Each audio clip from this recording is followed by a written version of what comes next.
Well, hi there, Winning Ways fans, and welcome to our new studio. This is the place where it's all going to happen. Remember when we started years and years ago, we used to do the show out of Clarewood Racecourse. Yeah. We sat on two rustic chairs. Yeah. Actually, the chair that they put you on now was the same chair that they started, because that collapsed. It collapsed. I sat on the chair in the new studio, and as Matthew Lips likes to say, it will be guest of honor at a bra, because that's where it should be. Just crumpled under my blubber Watson. But James, I really like the new studio. Raymond's getting the feel of it, and it's going to be a great success. Well, I think this is probably the best studio in the world. It's the only one that's got a makeup artist for you now. It's the first time we've done proper studio with makeup artists. Yeah. Can you remember our first interview at Clarewood? No. Who was it? Buller Benton. Was with Burrell Benton, yeah. First interview was a decade ago. And then because of that, because the show became famous, like us, yes, they ended up building us a studio, which was the studio that has now been redone.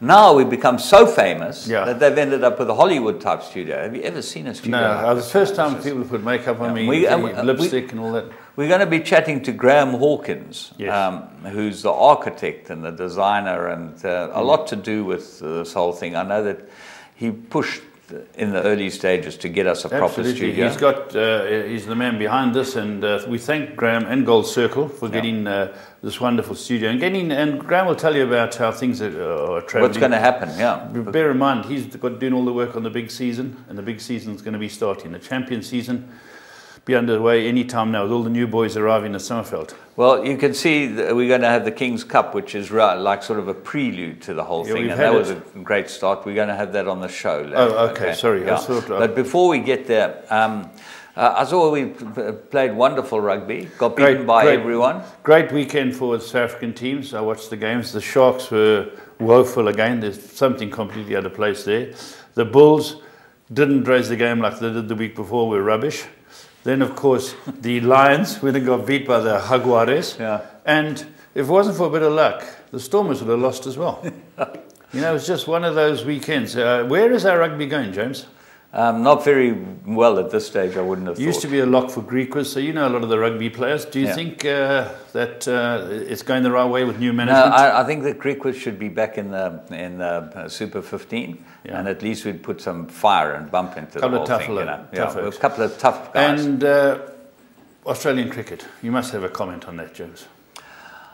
I think it's a disgrace that they can even contemplate the ICC giving these guys one-match bans. Yeah. You want to give Rabada a two-match ban for touching Smith on the shoulder. Yeah, they blatantly cheated these guys, and I believe that the sanction should be punitive, to say the least. Well, the Australian government got him. The Prime Minister, I listened to him talk, and he can't have it. He said, you can't have it. And as the guy who was interviewing earlier said, these guys are more famous than the Prime Minister. They're heroes. Who is the Prime Minister? You got me there. I watched the interview. They changed so many times from Dillard to Turnbull. You know, they've had them all. I must have, since I've been in Australia, there've been at least 5. Yeah. One being a woman. In fact, the best part about Australia is to watch the parliamentary channel. Oh yeah. You think our parliamentary channel's fun? Yeah, wait till the Aussies have a go at each other. Aussies have a go. That's real fun. But I do think Smith, his cohorts, are in serious trouble. Well, we haven't heard the last of it. Smith, to me, as a captain of the side and the vice captain, should both get a year. That should be the minimum sanction. They've given guys life bans for bowling no balls on a certain ball or whatever. That's cheating. Yeah. This is much worse. I remember this is a test match. They gave a guy 3 games for stumping someone, catching him with the right hand and hitting the rails with the left hand. Yeah, 3 games. And it was given out. They found out 3 games. They got sandpaper on the ball. You just not. Well, he had in his underrods. He had an angle grinder. He had a saw. He had the whole tool man. The whole tool. Build his hardware. Build his hardware in his underrods. What a pity. Let's talk horses. What a shame. Well, let's go and talk horses. Let's go and have a look at the 3 to follow.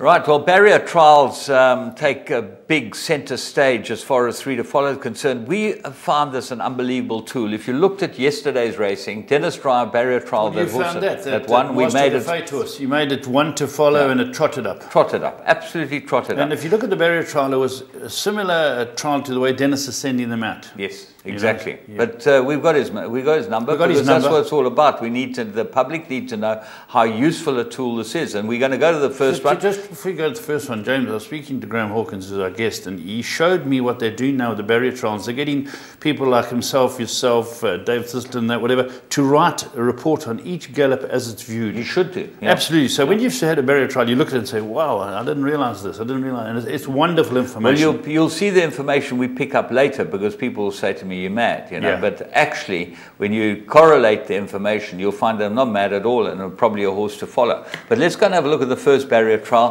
Mac and Scar in the Green Street Bloodstock colours came out and ran a barrier trial with a very nice Mario Ferreira horse. Let's go and pick them up.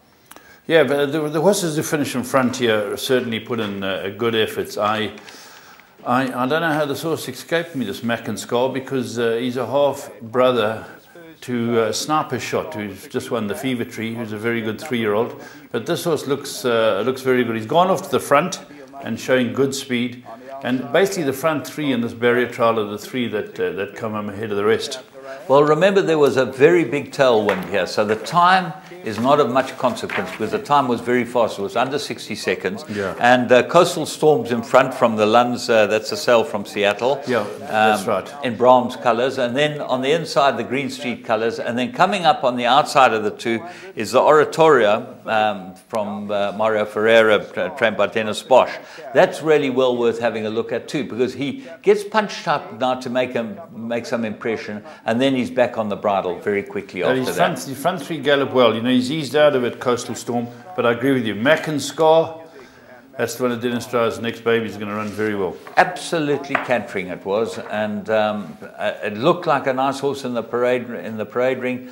Big, strong horse, certainly come on a lot. And let's go to the next one. We're going to Cape Town and going to have a look at a very interesting race. So this was on Saturday, and 2 very well-bred fillies fought it out. Yeah, this is an interesting race, and the favourite's drawn 1. The favourite was the horse that people thought would win, European Roller. And it runs in Johnson's colours. And it gets off well enough with Bernard, but the 2 horses we want to show, well, the horse we've got to follow has got a white cap going up to join it. And this is called Santa Clara. Now, if you have a look at this horse, Santa Clara debuting, that's James who's debuting in the new studio. We'll get back to Santa Clara in a moment. There we go, Santa Clara and European Roller. Now, the horse that wins is last. There's a stablemate. Also, the one at the back's a Trippy. And James, this is Duke of Marmalade. Now, what we liked about Santa Clara's run, apart from greenness, James, I don't think this would have lost. Yes. In fact, Duke of Marmalade was the sire of the favourite and this one, Santa Clara. This is out of a very, very good mare, beautifully bred Santa Clara. And here she is, going down the inside with a white cap. And the winner is the Trippy on the outside, Gaynor Rupert as well. Licedi de Larona. Do you know who Licedi Larona is? No, so let's quickly look at the Santa Clara. As you said, going down the inside. It goes across the favourite. It's hanging so bad. It's so green. It goes across the favourite here. Yeah. And gets a little bit of company from the horse that you're going to tell me all about in a moment. But it was a great debut. Tell me about the winner. Well, do you know what the name means? No, what is the name? Licedi Larona. No. What does it mean? What? It's a diamond. One of the most famous diamonds ever mined Okay. here. Yeah, it's Licedi Larona. Okay, so, I've got another diamond here. Trippy out of Barberton Daisy, very, very well named, okay? Very well named. Well spotted, Jim. Drakenstein, both of them well. The other one's the main chance that's out of that very good mare, Sheena. Yes. So those 2, they look like nice fillies. Santa Clara really certainly nice to see that coming to light. Now, the next one we found, or I found, was the second barrier trial at Greyville, and this was on Sunday.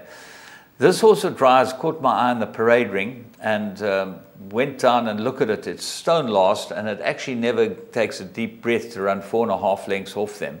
And what is interesting is if you correlate the time with the first barrier trial, which was for the 2-year-olds, and this is a 2-year-old, and remember he carried 57 against the older horses, his time would have put him in third place, less than a length behind the winner of the first barrier trial. I thought that he did pretty well.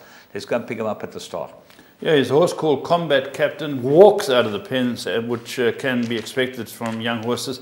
He doesn't know what he's doing, and before he knows it, the older horses have all tacked across, and he's lost. You know, the speed's on. These older horses are coming back from their breaks, and they're tightening up, but they've got a lot of speed. And the horse now gets urged into the race a little after getting left, James, and I see what you mean. It's a good effort because he leaves it alone in the last furlong. Well, what happens is that he now switches out, and then he gets. Remember, these are all old horses that have had a number of runs, and in fact, the horse of Duncan Houses that wins the trial ran second last time, and is obviously quite nice horses by Dynasty. Now he's following. He closed up well. And he gets a punch out. It looks like here he's going to move right into contention. But you'll see that the last 150, he gets left alone. He doesn't get asked for an effort. And as I say, the time is exactly as good enough to run third in the first barrier trial. Yeah. And Combat Captain. Combat Captain. It will look like that was no type of barrier trial. Have a very close look at this horse when he runs. Let's go and see what shouldn't happen.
Well, that's the new striker for Bafana Bafana. You saw that they won by 2-0. They won 2-0 away from home. They found the striker. We put him up last week and they signed him immediately. Immediately. Yeah. You can see the kick 2 in goals. there. But well done to the boys. Yeah. They came away and won that tournament. Yeah. We need to win something.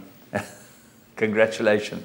We'll move on. If you want to watch the full unabridged version, go to on our YouTube website at www.goldcircle.co.za. But we're going to go and have a look at the horse you should have had a bet on. And if you did have a bet, you got one man to thank, Anthony Del Pesce, and we'll explain it to you. Let's go and see the plum of the week.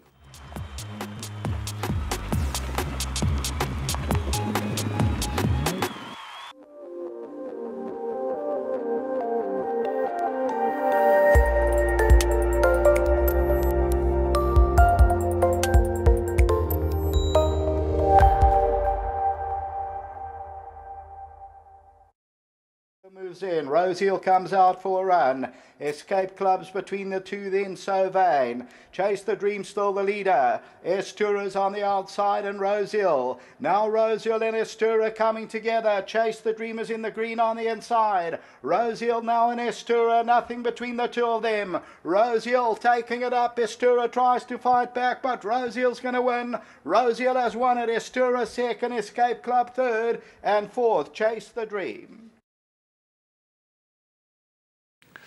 Well, it was a match in two, and so it turned out to be. But unfortunately, if you go back and watch the replay, you'll see that turning for home, Del Pesce was on the inside of Marcus. How he got to his outside was a Houdini move. And when you watch it closely, it was an absolute brilliant piece of riding because Marcus had him exactly where he wanted him. The next thing, he was on his outside and getting first run on him. That was, you could have got 5-2, 3-1 at best into bet. You can thank Anthony Del Pesce and Interbet for giving you the best prices. So go and have a look at the replay. It's very, very interesting. But we're going to move on and see what we've got in current affairs.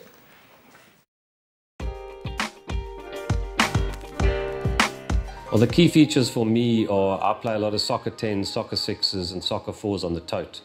And the key feature for me is that I can follow online the payouts as the soccer matches are going and see exactly where I stand. And if I see I'm winning a lot of money, I can always back the other team to cover myself as well. So even if I don't catch the soccer 10, I can still make money from it if I'm in a position where it's paying a lot of money.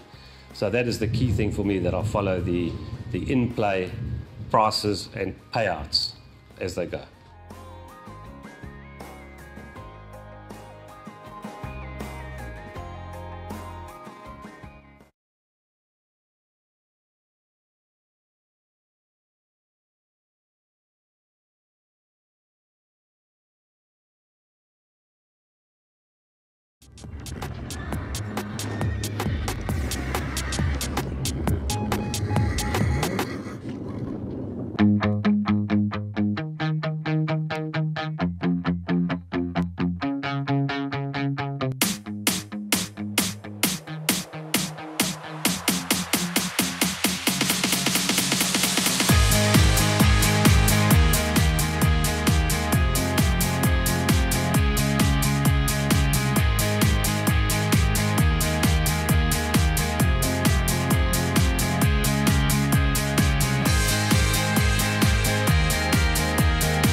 Hi and welcome to another edition of Current Affairs. One stakes race around the country, and we're going to show you obviously the superstar Winks winning the third George Rider.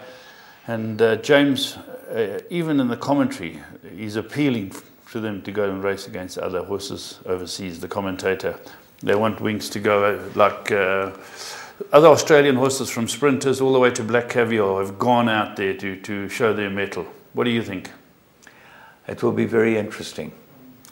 You know, they've got a superstar who stayed in training in Enable, who's won all those great races. She might stretch a bit further than Winks does, distance-wise.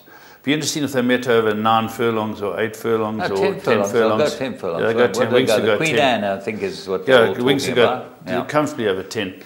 So it'd be interesting if they had to lock horns. Yeah. I would be very worried about going and taking on the English at Ascot over ground. I think sprints they're brilliant. Aussies, they go to Dubai, they go to... Yeah, but over ground... Do they send many, James? Before we bury them, have they sent many? Not that I can think of. No. They send sprinters. Yeah, lots. Because they're a sprint country. Yeah, even the taxi driver took one. That's right, the taxi driver's horse was very good. Yeah. James, this filly is a superstar. There's no doubt. Yeah. She broke John Henry's record of Group 1's, amount of Group 1's. 17. It was 17. There were the gelding John Henry.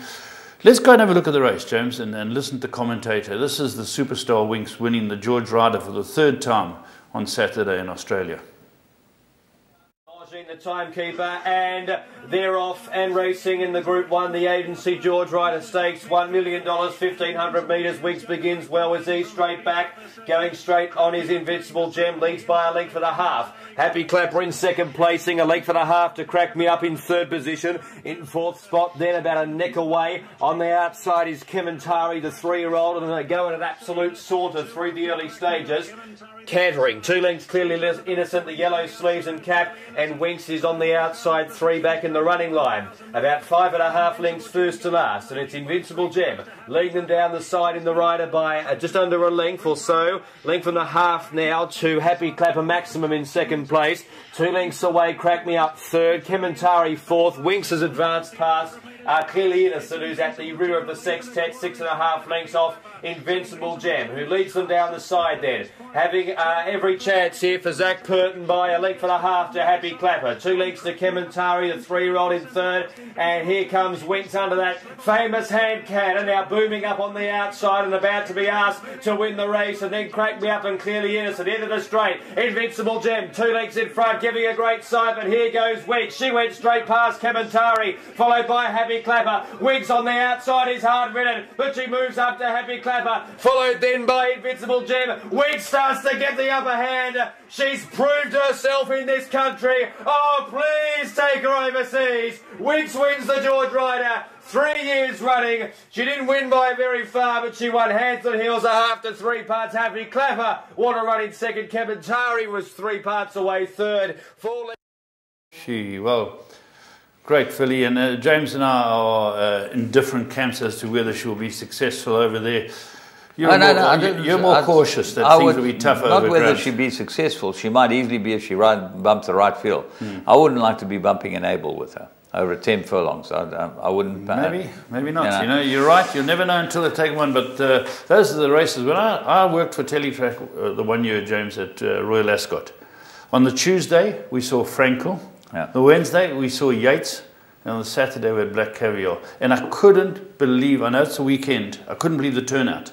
People we're doing the interview, myself and Bonsky, you couldn't move anywhere. And Frankel was unbeaten, she was unbeaten, and Yates was a superstar of the ground. I could not believe the amount of people. They had little placards, like table tennis bats, for Frankel on the Tuesday. Everyone's walking around with Frankel's colours and Frankel. Then they had it for Black Caviar on the Saturday. And there was just, when the Queen comes down and nuzzles the horse in the winner's box, just shows what that meant. And I think if Winks goes over, if she had to win, it'd be the same type of reception. Yeah. Well, they better not tamper with the racetrack.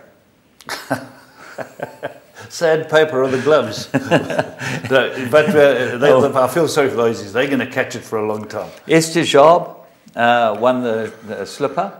Yeah, James, the slipper is a great success. I saw a video of the owners. The camera was on the owners. They went completely dilly. You've never seen excitement like this, because this is a superstar that paid a lot of money for it, and it's by Schnitzel, champion stallion. $1.7 million they paid for it. What's she worth now, James, this filly? She's worth a fortune. And funnily enough, she was Dam was sold by Newgate in foal to her, carrying the foal, for 1.5. So listen, there's more Schnitzels to come, full sisters and full brothers. It's a going family. It's absolutely. And, you know, I looked at second, third and fourth, because fourth was the other filly, Graham Biggs filly, also superstar. I think she had won the Blue Diamond, and she's also very valuable.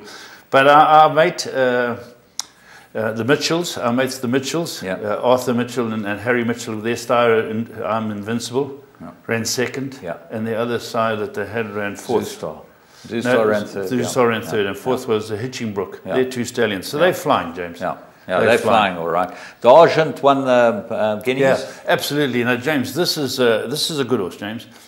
What I found interesting is by So You Think, and I'd, funny enough, read the book by Bart Cummings. How disappointed he was when the owner sold it to Coolmore. He said the most special horse he's ever had. He's trained, you know, Bart's record's unique. And he had won the Cox Plate. He didn't stay in the Melbourne Cup, and he moved off that. He ran third. But he had cleaned up anything in the country. The best looking horse. Had to make a stallion. He went to Coolmore, and boom, and now he's firing. Everywhere you look, So You Think is flying. His father's flying. So you High Chaparral. Yeah. But So You Think is the new hot name in racing. Yeah. Well, he certainly is, and we're looking to do some work with him. And a couple of things. King's Cup was probably the next thing we should have a look at. Let's have a look at the King's Cup. It was just to show the visitors are in town. Well, it was start, and they opened up. They pulled into town. They looked fantastic. The field of horses. There were 4 4-year-olds in there that looked like they would be the right horses, and the one had won 3 in the trot here. And he got cleaned up properly by a couple of the ones that have been sitting at home waiting to take him on. So let's go and pick up the King's Cup, which was run yesterday at Greyville, over a mile. To the inside, Celtic Captain. Wild Wicked, been sat on about 7 lengths off them. Summer Sky is the trailer, about 8.5 off the tempo. They start to wind to a peak, and Redeemer looking for the 4-timer in front. On the bridle, 3 parts of a length coming to the 700. Sun on Africa's a neck away. It's My Turn. Social Order in the yellows parked on the outside, just 2.5 to make up. Platinum Prince, White Cap, towards the outside, Celtic Captain, Red Chestnut Road, Wild Wicked. Redeemer, how much more to offer? Sun on Africa moves to the outside. Social Orders there. It's My Turn goes to the inside. Platinum Prince trying to come forward. Social Order. Platinum Prince on the outside. It's My Turn starts to run on. Platinum Prince comes at Social Order the last 100. It's My Turn on the inside. An absolute cliffhanger. Platinum Prince and Social Order. Social Order from Platinum Prince. It's My Turn. Red Chestnut Road in a... Well, a great finish, and visiting horses, you'd probably say, but Justin Snaith's got to be pleased with his runner-up berth. It was a great run coming back, and a superb ride. Van Kirk was in town for the day. Hewitson, superb ride as well. This is a good horses winner. Yes, owned by Bernard and Chris, and Yeah. bred by our friends of Boerlandstad, the Freemans. So, Yeah. you know, Who are you going to thank? Boerland Bank. Boerland Bank, Yeah. Boerlandstad. Thank them. But I think Dean Canema too. Canterbois. This is, yeah, Canterbois, super stallion. James, it's My Turn. Good close-up third, wanting further. They're going to be pleased for the season. I think they'll be pleased. I think that, as I say, the horse that ran second, the Silvana, Yeah. he might Great be run. horse to have a close look at. He's got Yeah. some good form against the best of them, and he might be one of the very early predictions for big summers. Robbie Hill's horse just touched on the Red Chestnut Road, ran a good race. You know, last time 1950 might have been a bit far for him. Yeah. He ran a good race from off them. He certainly could go for something like the Drill Hall. Yeah, not 8 million rand. No, he's not that valuable anymore, but Yeah. he's still a very useful horse. Yeah, nice horse. Yeah. Anyway, What other news you got, James? just the two sad bits of news is Thunder Gulch died at the age of 26, and you know, Thunder I remember Gulch, Thunder Gulch well. Yeah, and he went to Argentina and stood there for a couple of years. He was a very good So, racehorse. Very good horse, yeah. I think it was Dwayne Lucas. That's it was him. by Gulch. Yeah. He was a very good horse. Pat Day used to ride him. But probably the most sad news as someone we've lost to racing was Elizabeth Wilson, who was the editor of the SA Racehorse. It did a fantastic job. I was just starting in racing, and funny enough, someone gave me a whole lot of archived books and that. And I was going through them, looking at the horses that I'd started racing with, and there was a photo of her and Mary Slack. Two young girls. It was a fantastic photo, and they were running the ship. Yeah. It was a great magazine, and she was a great contributor to South African racing. She owned a lot of horses. We knew her very, very well. Her husband was a polo player, Robin Wilson. Okay. And when I gave up playing polo, they lent me horses to come down and play polo here. No. So have you played polo lately? No, but I'm told Justin Snaith that I'm going to. Going to him. Yeah. He's a Springbok. 2 weeks' time, I'm going to go and show Justin Snaith a thing. Do you still get on the horse? No, but I'm going to. But you're going to? I'm going to, yeah. You better have a few warm-ups, Jim. No, I'm just going there cold. Your ego's going to kill you. Your ego's going to kill you. But James, what's coming up, obviously, and both of us are going to be there, thank goodness, is the Dubai World Cup. Yes. Now, we haven't got the strongest South African hand, but I've still got a sneaky suspicion that Delpesh's runner is going to run a great race. Tell us more about the races. You've looked into them. Well, Delpesh's race, let's talk about that one Gold first. Cup. The Gold Cup, 2 miles. Big Orange, probably the champion stayer in Europe. Yes. And then Vizirabad, who's won it the last twice, the Pre-Royal runner. He is a top stayer. He gets Christoph, and Christoph knows him extremely well, and he would be my banker bet of the thing. To beat him is going to be very, very, Very hard. Very I was just very pleased with the way El Salim was coming back to himself, and Delpesh has an affinity with the horse, you know. And yeah, I just thought he was a long way back last time. Maybe I'm reading too much into it being South African. I think he's a very big runner, and I don't see him out the first 3. Yes. And certainly believe that he will be very competitive. But these are top these are Group great 1 horses. European 2-mile horses. And We've one other runner, James. Before you go through the other races, let's talk about the other South African. Janubi. He's been a hard hitter there. yeah, he's in a very, very strong race. Obviously, it's Dubai Turf, 1,800 meters, Group 1. There's a horse from Japan that really interests me, a horse called Near Realism. And our man Moreira is coming to ride it. So you must know that's going to be... Is Ryan Moore in for the week? Yes, I think he is. Ryan Moore's coming to ride as well. Yeah. It's going to be... Ryan Moore will be riding all the O'Brien horses. Well, they've got Lancaster Bomber in this race in the 1,800. And obviously he's got some fantastic potential. And those are our 2 runners. But then the sprint, the Golden Shaheen, which is the dirt sprint, has got the winner of the Breeders' Cup sprint.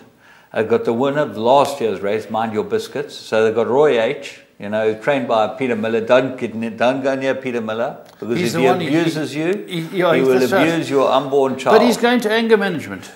He's been instructed. I hope he's been there the whole week, because imagine if he gets beaten by XY Jet. Yes, you know? XY Jet. That's another runner in the race. What else is there? The Alcaraz, which is a grass sprint, okay. Alcaraz, I think it's called. Yes. Music Magnet is the Australian horse. He's coming over he's a flyer to run, and apparently he's doing very well in Dubai. Holding Gold is an overseas horse, but Blue Point is a horse they've all got to beat. So James, if I stuck you in a corner, you were there a few weeks ago, you've got a feel of what's going on. One horse to back on the night. I would be backing Blue Point. I think that he might be the horse. 6 furlongs on the grass. He's won a group. I think he won a Group 2 as a 2-year-old, maybe the Richmond Stakes or something like that. He's a top sprinter, and he had one warm-up. He just didn't get that horse that was named the same as Mike de Kock's horse. This other sprinter over there. Anyway. Urtijol. He just didn't get him, Urtijol. Yes, okay. Yes. The Derby, Mendelssohn. Obviously. Yeah, he went to the Breeders' Cup. He had a ding-dong race with that horse by Animal Kingdom. Mendelssohn's top. Yeah. Ryan Moore must be on that. Must be, yeah. Yeah, Mendelssohn's very good. We haven't had the jockeys yet. And then obviously the Dubai World Cup is the big one. Who will win that? Well, Talismanic won the Breeders' Cup. Yes. Okay. Is he in town? He's the horse with the white all over him. Okay. You know, he's the French horse with white all over him. West Coast, Bob Baffert. Yeah, Bob loves going into town. Yeah, best mile and a quarter horses in America. Forever Unbridled is a filly, one of the best fillies in America. And then obviously you have Guinevere, who's always there or thereabouts, and Pavel. Pavel's a dark horse there. Okay. Pavel's a good horse. So who would be the leading light for Godolphin? Because they invariably fly up something. They've got Thunder Snow. Now Thunder Snow looks like he's been prepped for the race. Is he good enough? That's the question. Yeah. But it is a very, very difficult race. A lot depends on how they run. And I thought we were going to have Arrogate and show Arrogate last year, but I see it's not on the running order, so we didn't get Arrogate. Just to show you how you can win the Dubai World Cup, because remember he hashed the start and came from off them, but that was the end of him as a racehorse. Because Baffert's comments after that race were amazing. Best horse he's ever trained. Yeah. It was a big comment. Well, he was, but I think that horse broke him. Yeah, that race, well, he went on to all the big ones, don't they? They invariably win this race, California Chrome. They have a couple more wins and they fade out. They get beaten out of it. The same happened to Arrogate. So it must take a lot out of them, James. It's a very, very hard race. I think that surface is extremely hard. Very demanding. Mike de Kock has said on a number of occasions. And it will be, as usual, the highlight of the year, to go across and spend time with the stars, see the best horses. I'll catch up with all my friends. I do every year with a lot of the TV presenters from England and Ireland, my American mates. A friend of mine from Pakistan, he will be there. Yeah. So it's wonderful to catch up and hear the news and hear all the latest news. Who's that? Robbie Hill, your Pakistani? No, he's a cousin of Robbie Hill, Iqbal. Whenever he phones, he says, "Hello, dear." I don't know if he knows I'm a man, but you've got a bit of a squeaky voice, haven't you? Well, yes, I have. Yeah. And shall we call it a day and talk to Graham Hawkins, who's got a wonderful voice? More info. He's got a much better voice than you. Go to Graham Hawkins. Okay, so we're going to call it a day. We'll be back with you with Graham Hawkins.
Right, well, here we go with your call, and the first new your call in our first crack at the studio, and with us the man who's the brainchild behind the whole thing, none other than Graham Hawkins. Graham, nice to have you in the studio that you've put together. I think you're giving me too much credit. It's been a team effort. It's a vision that we had that started a couple of years ago. Myself and Raymond went down to Johannesburg to investigate the new technology, new studios, etc., to beef up our productions from Greyville, not only for Winning Ways, but obviously also for racing, and we'll touch on that later. But it's nice to see the dream come together. It's an unbelievable setup because it just looks so classy. The way you guys have put it together, it goes with any studio anywhere in the world. Yeah, well, I think that we always recognized that we were a little bit behind the 8 ball when it came to the quality of our production. And I guess it starts with the set, you know, so we're trying to play catch up in a proper way, in a professional way, and I think this is a very good start. It's got to make a big difference to the production that you guys want to put out there on Teletrack as far as your racing is concerned, because this studio has so many opportunities to make things slightly different. Yeah, well, it's our plan as Gold Circle TV to broadcast into our branches everything that happens from our local meetings, be that Greyville or Scottsville, starting with Greyville and ultimately bringing Scottsville on board, so that our racing fans and our punters in our branches and in our agencies don't miss a moment of what's happening at Greyville while also watching what's happening at Teletrack. So the future plan is to have a proper production that starts half an hour before the first race at a local meeting and continues till after the last without a break, bringing you all of the action, interviews, etc. from the racecourse into our branches. So in the branches itself, there will obviously be 2 TV sets, yes. One which will be screening what's happening from the local race meeting on a non-stop basis, including all the canter pasts and all of the action that's happening on the track, together with the Teletrack broadcast. And we'll control the sound, because that's obviously an issue. You can't have a cacophony of sound in a branch with commentaries coming from all over the place. So it's going to be an intricate production. We'll control the sound from here. We have marvelous assistance from Teletrack in that regard. They're on sides with us as to what we're trying to achieve. But it'll give the punter in the branch more opportunities and more choices as to the coverage he's watching. That will only be in the branches. You will not be able to get that as a home viewer. No, you won't be able to get that as a home viewer. It might ultimately be streamed. But the initial phase is to take the Gold Circle TV broadcast from this studio and with presenters out on the track and in the parade ring, etc., to our branches and our agencies. As you know, we have quite a strong agency connection in KwaZulu-Natal. And that's to give our punters in our agencies and in our branches an edge, if you like. We've gone to great expense to put all of this together. So we're hoping that'll attract greater audiences into our branches and into our agencies with non-stop wall-to-wall coverage of what's happening at our local race courses when we are racing. Ultimately, we will expand even that service to include magazine shows beyond Winning Ways and try and put the sport of horse racing back in the minds of people. Well, this is obviously the first small step in a great plan that you've got, and I know you as the marketing man at Gold Circle, this is what you intend to change the face of racing as far as Gold Circle is concerned. Well, I don't think the status quo is acceptable, so we've got to do more to promote the sport of horse racing and to bring all the behind the scenes action. In this studio we intend to have guests throughout the day, whether they include jockeys who don't have a ride in a particular race or trainers, even get the stipendiary stewards involved. We've got to break the shackles of what we're doing now. We've got to make racing more attractive, more exciting. You know, when you're watching cricket or golf and all the latest technology, when you're seeing the side screen of the shape of the drive and where it's heading, etc., this is now business as usual for these guys. We've got a tremendous amount of catching up to do. We recognize that, and we're putting our efforts into that to make the coverage of racing, the broadcast of racing, more exciting, more interesting than it is currently.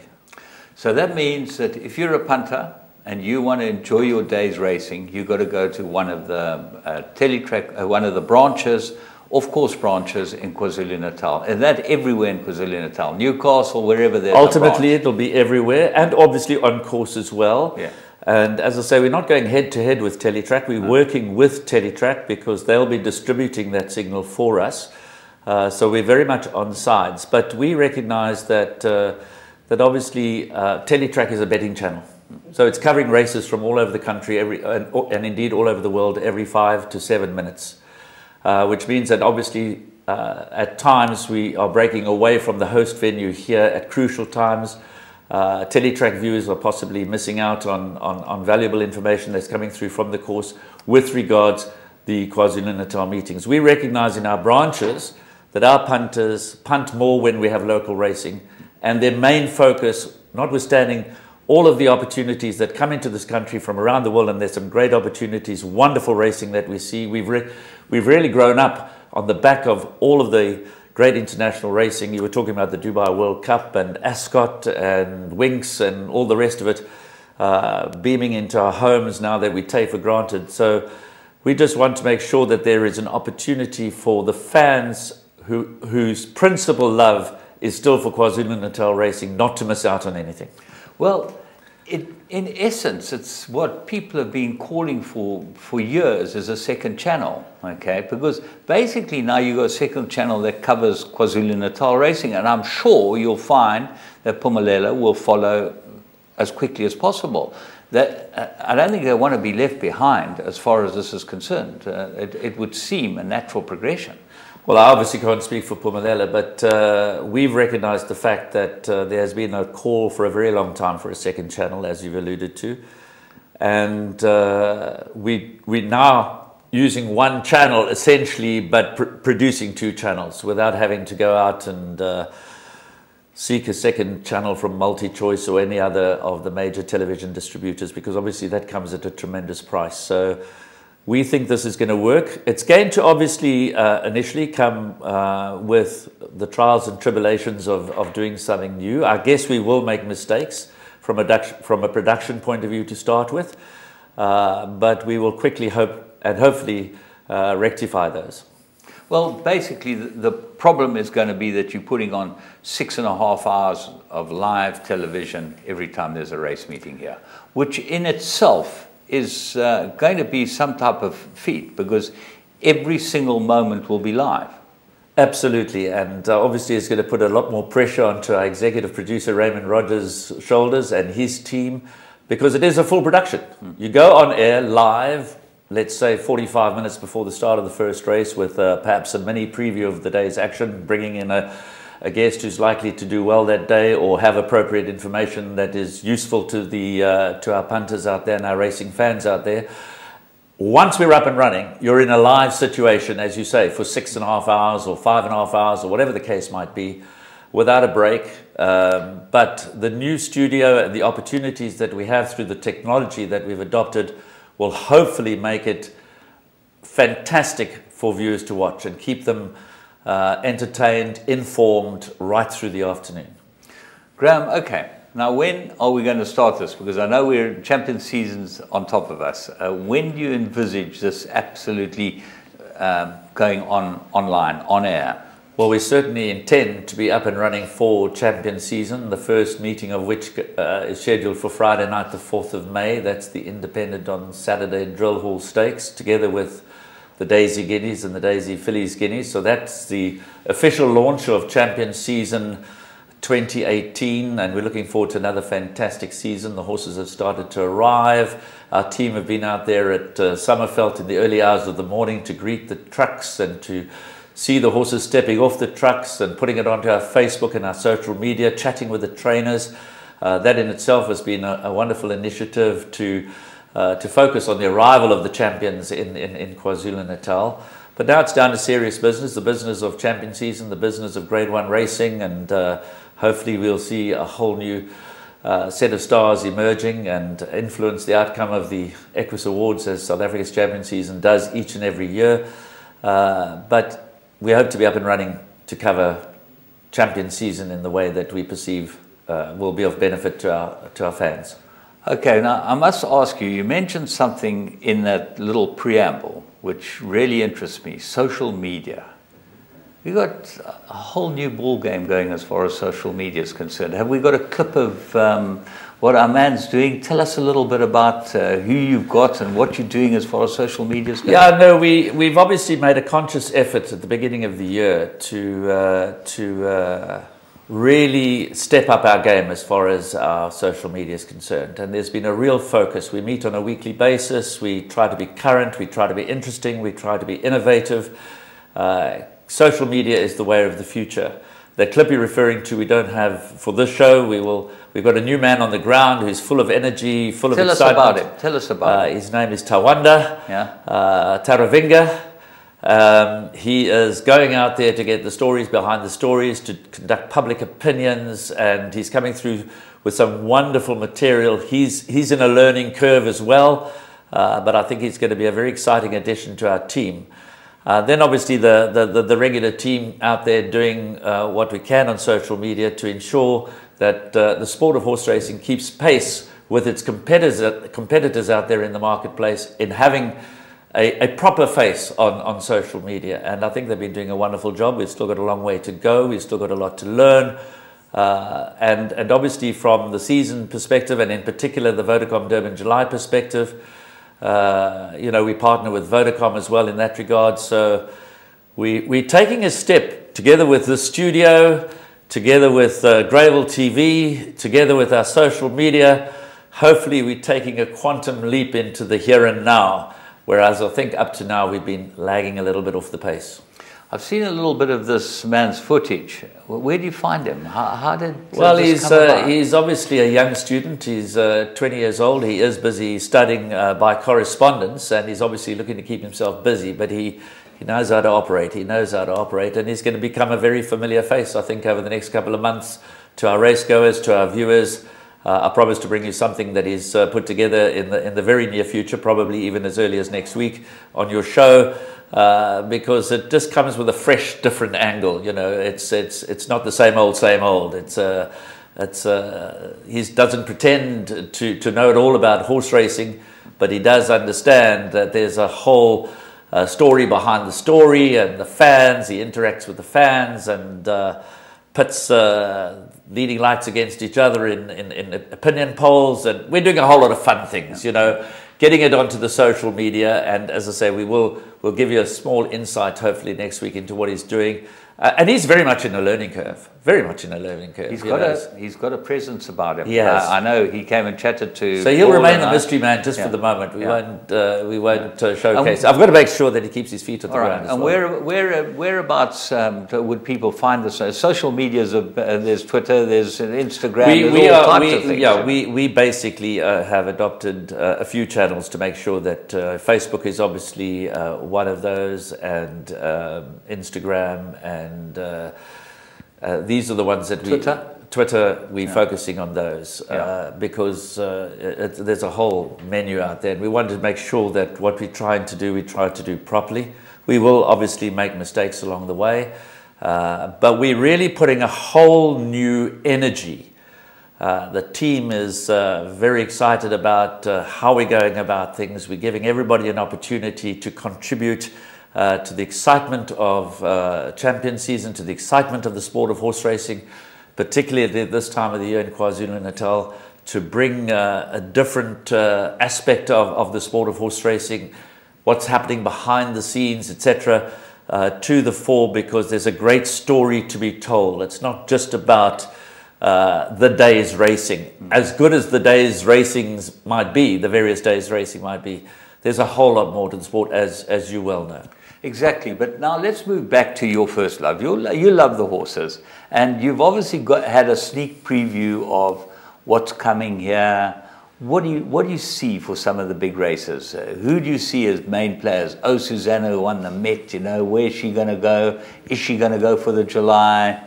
All these questions are out there as pre-champion season questions. People want to know what's going on. Well, obviously, we are not privy at this stage to exactly what plans are afoot for the various horses. We were there on Friday morning, I think it was, to welcome the balance of the Justin Snaith runners, which included Susanna and a whole lot of others, to Summerveld. This can be seen on our social media. Justin made himself available for a quick interview with the lads out there. Warren was out there to meet him at, I don't know, 4 o'clock in the morning or whatever time the trucks arrived. I must commend the transporters.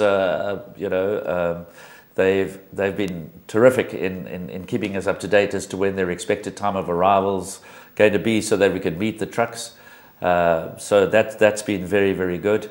And it's there's so much that happens behind the scenes that we have failed, I think, as a sport to bring to the fore. It's sort of taken for granted that the horse was in Cape Town and it's now in Durban, but they're on the road for 24 hours. And to prep them for the trips. It's a logistical operation of note, and we're blessed in this country that we have such fantastic transporters, and that horses travel generally long distances very safely. And so it's fantastic to welcome these horses at this time of the year. We've got Vaughan Marshall settled in, we've got Justin Snaith settled in, we've got obviously Candice Bass Robinson settled in with what she's doing a lot of raiding. She's got a different tactic this year. She's not setting as many up for the full season. I think that we're going to see a lot of horses coming in and going out. Obviously Dean supplementing his yard, and Glenn Cotson and Joey Ramsden, etc. So, and then from the Highveld, Alec Laird is settling in with a yard for the season. Many of the leading Highveld trainers are getting. I think he's bringing 20 to settle in for the season, whereas many of the leading Highveld trainers are coming in and going back out again, etc. So I think we're in for another fabulous champion season. Officially gets underway on the 4th of May with the opening. It's a night meeting. It's no longer clashes with the National Yearling Sale, so we've gone back to a night race meeting. We're planning a nice season opener to entertain the crowds, etc. Launch of the season in a proper way. Is it a Friday night or it's Saturday? A Friday night. Friday night. It's normally a Saturday that we start that. Correct. Well, in recent times, with the Highveld having moved a week later because of the public holidays towards the end of April, we've actually launched on a Sunday, which has not been ideal. So I'm very happy to have gone back to the Friday night, because Bloodstock South Africa have moved the National Yearling Sales back into April. So I think it all works out very nicely now. So we're planning a terrific opening of our season on Friday night, the 4th of May. We'll have prize night and all of the facilities will be available. There will be lots happening. And then the season, I think the arrangements for the season progressing well. We start obviously towards the back end of last year, and I think we're in for another bumper season. And champions will be made. Any new sponsors, any new people on board? Have we got anything that looks like could be exciting news? Well, there are a number of new sponsors coming on board, not necessarily in a huge way, but getting their toes wet, which is good, because we want them to have a good experience. Of particular interest this year is the 140th anniversary of the Daily News.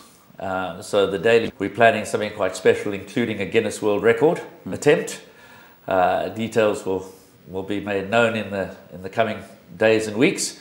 So we've been working very closely with our partners, with the Rising Sun, with the Daily News, obviously with Pro Sport International as far as the Gold Cup Racing Festival is concerned, which reverts to a one-day event. We dabbled with a two-day event last year, and quite frankly, it didn't work. And we're always happy to try things and then admit we made a mistake in trying that. But we still got the 3-day golf tournament. We still have the golf tournament afterwards, and we still have the dinner on the Thursday night prior to the Gold Cup, which brings about the end of the season. Pro Sport are hosting a dinner, then they have a golf day on the Friday. We've moved away from the 2 days of racing, which we dabbled with last year, and which quite frankly didn't work. The Mercury Sprint has now joined that lineup. So the last day of racing for this season will see a host of Group 1 races. Mercury have willingly come on board and come on as our media partners for the day.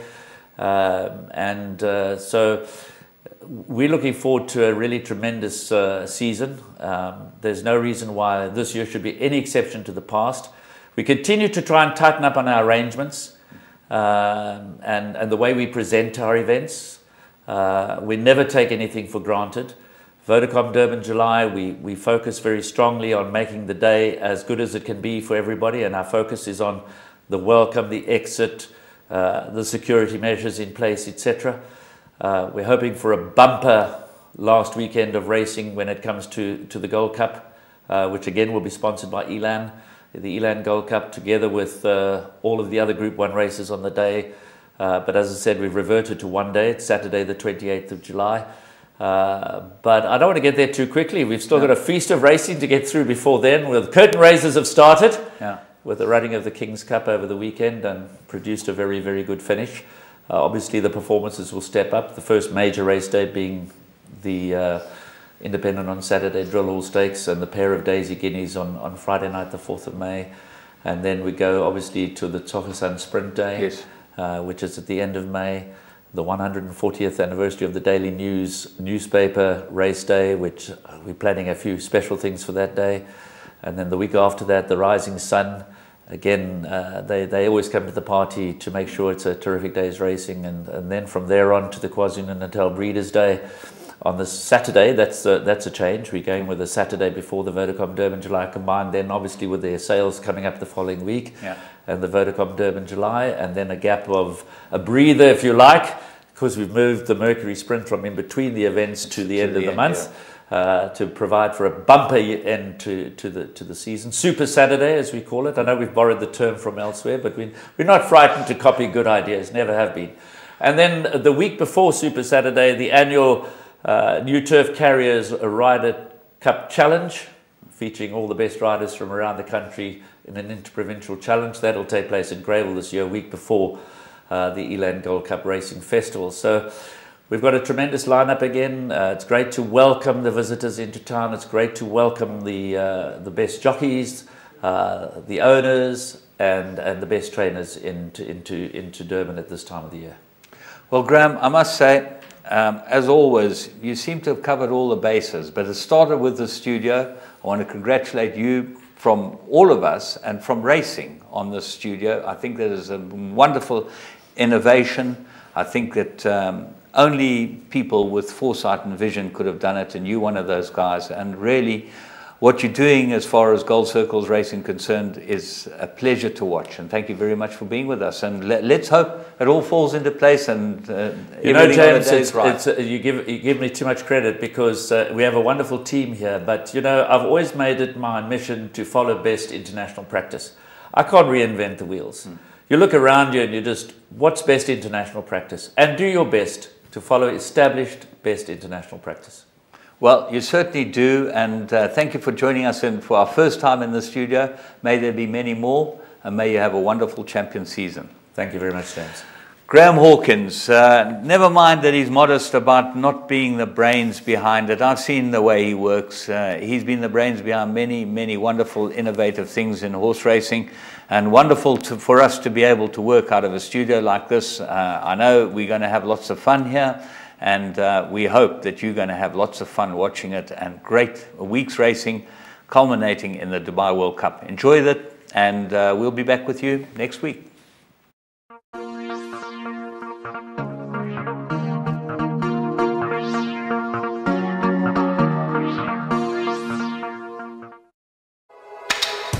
Your world of winners is now online at www.teletrack.com.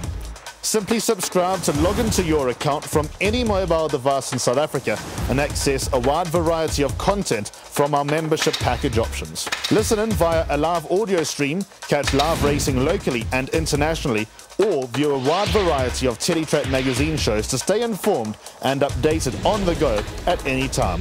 It's never been easier. Go to teletrack.com now.